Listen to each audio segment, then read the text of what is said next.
শেখ হাসিনা মাথা উঁচু করে দেশে ফিরবেন। তিনি আদৌ কি ফিরবেন বা ফিরলে আমরা কি করব সেগুলো নিয়ে কয়েকটা কথা বলা দরকার।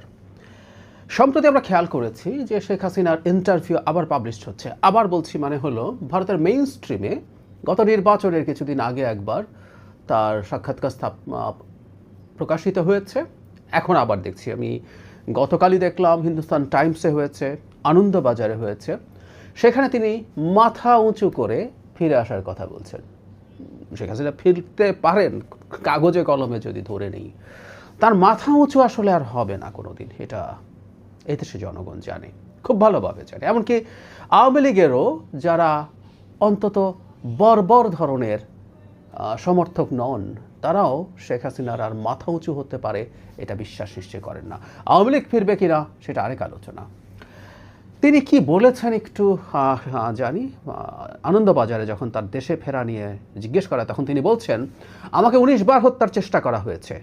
এটা একটা ন্যারেটিভ, আসলে আমরা জানি কখনো কখনো হয়েছে, কিন্তু 19 বার একটা সংখ্যা প্রতিষ্ঠিত করে ফেলা হয়েছে। 2004 সালের 21 আগস্ট গ্রেনেড হামলা করে আমার দলকে ধ্বংস করে দেওয়ার ষড়যন্ত্র হয়েছে, কিন্তু থামানো যায়নি।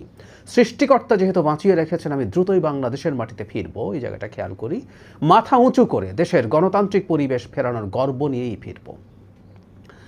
তারপর বলছে যে আওয়ামী লীগের উপর নিষেধাজ্ঞা আছে, তাহলে তিনি কিভাবে ফিরবেন? তিনি বলছেন, বঙ্গবন্ধুকে সপরিবার হত্যা করার পরেও তৎকালীন শাসক গোষ্ঠী আওয়ামী লীগকে ধ্বংস করার চেষ্টা করে, কিন্তু উল্টো আওয়ামী লীগ শক্তিশালী হয়েই ফিরে এসেছে। যারা এই নিষেধাজ্ঞাকে স্থায়ী মনে করছেন তাদের ইতিহাসের পাতায় চোখ রাখতে বলবো। আমাদের কোটি কোটি সমর্থক এবং লাখো নেতাকর্মী দেশেই আছেন। এখনও আমার ছাত্রলীগের ছেলেরাই অসহায় কৃষকের পাশে আছে। ইউনূসের নেতৃত্বাধীন অবৈধ অন্তর্বর্তী সরকার এবং সাজানো নির্বাচনের মাধ্যমে গঠিত বিএনপি সরকারের অপশাসনের বিরুদ্ধে আমাদের নেতাকর্মীরা সরব। আওয়ামী লীগ মানুষের আবেগে রয়েছে, ফলে আমাদের ফিরে আসা অনিবার্য, শুধু কিছু সময়ের ব্যাপার। আরও সংগঠিত হয়ে শক্তিশালী হয়ে ফিরব। নীরবে তার প্রস্তুতি চলছে। আওয়ামী লীগের প্রস্তুতি নীরবে চলছে। তারা ফিরে আসবেন এবং শেখ হাসিনা মাথা উঁচু করে ফিরে আসবেন। আচ্ছা, উনি আসবেন কিনা সেই জায়গায় একটু পরে আসি। আসলে আমরা কি করব? গতকালই ইনফ্যাক্ট একটা আমরা তথ্য মন্ত্রণালয়ের একটা ব্রিফিংয়ে এই ব্যাপারে কথা বলেছিলাম। সেটা হচ্ছে আওয়ামী লীগ এবং শেখ হাসিনার প্রতি আমরা ইনসাফ বা ন্যায় বিচার নিশ্চিত করব। অনেকে এরকম একটা ফটো কার্ড করায় ছড়িয়ে গেছে, ভেতরেরটা অনেকে পড়েননি। অনেকে ইনসাফ করা মানে এটা অনুমান করছেন যে আওয়ামী লীগের বা শেখ হাসিনাকে বিচার ছাড়া ছেড়ে দেওয়া হবে এবং তিনি স্বাভাবিক থাকবেন, এবং এটা নাকি আওয়ামী লীগের পুনর্বাসনের একটা প্রকল্প, যেটায় এই সরকারও ইনভলভড। আমাদের শ্যালোনেস দেখে আমি ঠিক অবাক হই। আমি কিছু কনসাস মানুষকেও দেখেছি এটা শেয়ার করে করে এভাবে কথা বলছেন, অথবা তারা বুঝে শুনেও বলছেন, কারণ তারা ন্যারেটিভ তৈরি করতে চান, তারা একটা পারসেপশন তৈরি করতে চান যে বিএনপি আওয়ামী লীগকে তা পুনর্বাসিত করার চেষ্টা করছে। অথচ কয়েকদিন আগেই 2009-এর যে সন্ত্রাস দমন আইন, যেটার সংশোধনীর মাধ্যমে আওয়ামী লীগের কর্মকাণ্ড নিষিদ্ধ আছে, বিএনপি সেটাকে আইনে পরিণত করেছে। যাই হোক, শেখ হাসিনা আসলে তিনি ন্যায় বিচার পাবেন, তিনি ইনসাফ পাবেন, এটা ফর শিওর। ন্যায় বিচার বিভাগ করবে। আমাদের আইসিটিতে তার বিরুদ্ধে মামলা আছে, মামলায় তার রায় হয়েছে, মৃত্যুদণ্ড হয়েছে। তিনি যখন আসবেন তখন আপিল করার সক্ষমতা তৈরি হবে। তিনি যদি সেটা করেন, তিনি লড়বেন, সেটাই যদি তিনি তাকে নির্দোষ প্রমাণ করতে পারেন, তিনি বেকসুর খালাস পেতে পারেন। অথবা যদি তিনি না পারেন, তাতে তার সেই শাস্তি বহাল থাকা বা সেই শাস্তি কার্যকর হতে পারে। আমি সেখানেই বলেছিলাম, আবারও বলছি, কারো ফাঁসি নিশ্চিত থাকা, মৃত্যুদণ্ড নিশ্চিত থাকা এবং সেটা কার্যকর হওয়া ইনসাফ হতে পারে যদি সেটা জুডিশিয়াল প্রসেস মেনে ন্যায় বিচারের মাধ্যমে হয়ে থাকে। সেটা হলো সবচেয়ে জরুরি কথা। এই সরকার অন্তত এক্সট্রা জুডিশিয়াল কোনো কিছু করতে দেবে না। বিচার বিভাগের কাজ বিচার বিভাগ করবে, কিন্তু সরকারও বাংলাদেশে কখনো কখনো এক্সট্রা জুডিশিয়াল অনেক কিছু করার চেষ্টা করেছে। আমি বলেছি, শেখ হাসিনার বিরুদ্ধে আমাদের প্রধান অভিযোগ ছিল তিনি সমাজ থেকে ইনসাফ নষ্ট করেছেন, রাষ্ট্র থেকে ইনসাফ নষ্ট করেছেন। সুতরাং তার উল্টোটা আমরা করব। শেখ হাসিনা, অন্য আওয়ামী লীগ আর তো বটেই, শেখ হাসিনার প্রতিও করব।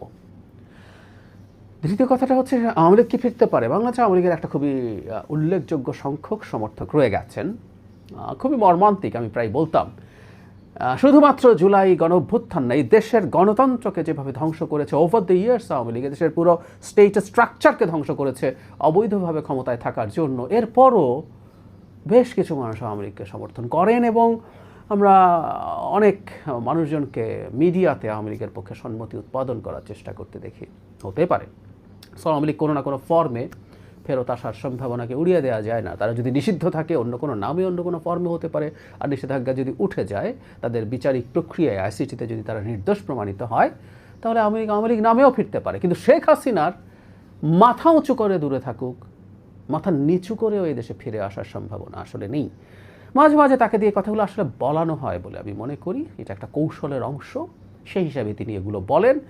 বাংলাদেশে যদি আওয়ামী লীগের কোনো রকম ভবিষ্যৎ কোনো দিন আওয়ামী লীগ বা অন্য কোনো নামে হতে হয়, সেটা আওয়ামী লীগ এবং সম্ভব হলে শেখ পরিবারকে বাদ দিয়েই হয়তো হতে হবে। কেউ বলতে পারেন আপনি আওয়ামী লীগের পক্ষে বলার কে, আওয়ামী লীগকে পরামর্শ দেওয়ার কে, না আমি কেউ নই, কিন্তু একজন রাজনৈতিক বিশ্লেষক হিসেবে একসময় সেটাই আমার প্রধান পরিচয় ছিল, আমি অন্তত সেটা মনে করি। সুতরাং শেখ হাসিনার মাধ্যমে আওয়ামী লীগকে রিভাইভ করা হবে এবং শেখ হাসিনা বাংলাদেশে আসবেন প্রশ্নই আসে না। কারণ শুধু আমাদের দেশের বিচার বিভাগকে প্রশ্নবিদ্ধ করার চেষ্টা করে লাভ হবে না, কারণ জাতিসংঘের মানবাধিকার হাই কমিশন একটা বিস্তারিত অনুসন্ধান করেছে, রিপোর্ট করেছে।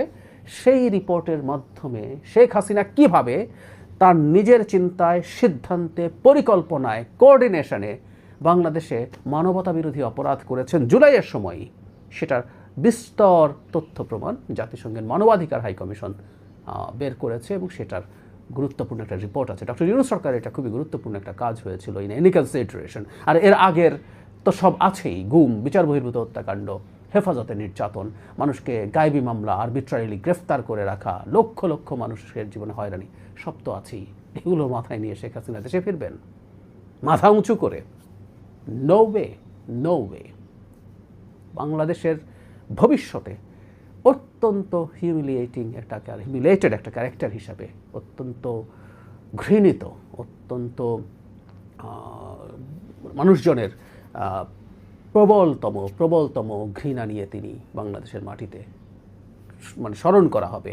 আমি প্রায় বলতাম একটা কথা, যে তার এই ঘটনাগুলো ঘটেছে বর্তমান ইনফরমেশন টেকনোলজির যুগে, ডিজিটাল যুগে, ফলে প্রচুর তথ্য তিনি মাঠে কী করেছেন, ওই সময় তিনি ফোনে কী কথা বলেছেন, এভরিথিং ইজ দেয়ার। শেখ হাসিনার মাথা নিচু থাকবে ফলে, বা তার মৃত্যুর পরও থাকবে, তার হয়ে কেউ কথা বলবে না। আমরা সেটা জনগণকে স্মরণ করিয়ে রাখবো, যাতে জনগণ বুঝতে পারে তারা কোথায় ছিল।